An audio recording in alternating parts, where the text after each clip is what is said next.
آئین میں ترمیم منظور کروانے کے لیے JUI کے دونوں ایوانوں کے 13 ووٹ انتہائی اہمیت اختیار کر گئے۔ حکومتی رہنماؤں کی مولانا فضل الرحمان سے ملاقاتیں بھی تاحال سودمند دکھائی نہیں دے رہی ہیں۔ اسی وجہ سے ترمیمی بل کی منظوری جان جھوکوں کا کام ہو گیا ہے، جبکہ دوسری جانب اپوزیشن رہنما پر اعتماد دکھائی دے رہے ہیں۔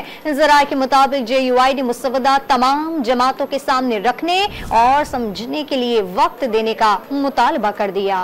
پارلیمنٹ سے 26ویں آئینی ترمیم منظور کروانے کے لیے جمعیت علماء اسلام کے 8 ارکان قومی اسمبلی اور 5 سینیٹرز انمول ہو گئے۔ سربراہ JUI مولانا فضل الرحمان حکومت اور اپوزیشن کی سر توڑ کوششوں کا محور بن کر رہ گئے۔ پہلے نائب وزیر اعظم اسحاق ڈار کی قیادت میں حکومتی وفد نے مولانا کے گھر پر پڑاؤ ڈالا۔ ان کے جاتے ہی اپوزیشن وفد کے ساتھ بیٹھک لگی۔ PTI رہنماؤں نے مولانا فضل الرحمان کی افتتاح میں نماز مغرب بھی وہیں ادا کی۔ واپسی پر بیرسٹر گوہر، عمر ایوب، شبلی فراز اور حامد رضا پر امید نظر آئے۔ اس کے بعد مولانا فضل الرحمان اپنی رہائش گاہ سے پارلیمنٹ پہنچے، جہاں انہوں نے وفاقی وزراء اسحاق ڈار اور محسن نقوی سے ملاقات کی۔ اس کے بعد انہیں پارلیمنٹ کی خصوصی کمیٹی میں لے جایا گیا، لیکن بات پھر بھی بنتی نظر نہ آئی۔ JUI رہنما مولانا عبدالغفور حیدری نے آئینی ترمیم کا مسودہ شیئر نہ کیے جانے کا شکوہ کرتے ہوئے سوال اٹھایا کہ پڑھے اور سمجھے بغیر ووٹ کیسے دے سکتے ہیں۔ ہمیں اب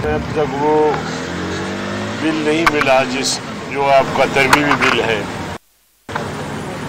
تو جب ہم بل نہیں دیکھیں گے، جب اس کو ہم پڑھیں گے نہیں، جب ہمیں شرح صدر نہیں ہوگا تو ہم کیسے ووٹ دے سکتے ہیں؟ اس مطابق جمعیت علماء اسلام نے حکومتی رہنماؤں سے ملاقاتوں کے دوران بعض ترامیم پر تحفظات کا اظہار کرتے ہوئے مسودہ سمجھنے کے لیے مہلت مانگی ہے۔ اس سلسلے میں مولانا فضل الرحمان کی جانب سے انہیں جلد بازی سے گریز کا مشورہ بھی دیا گیا۔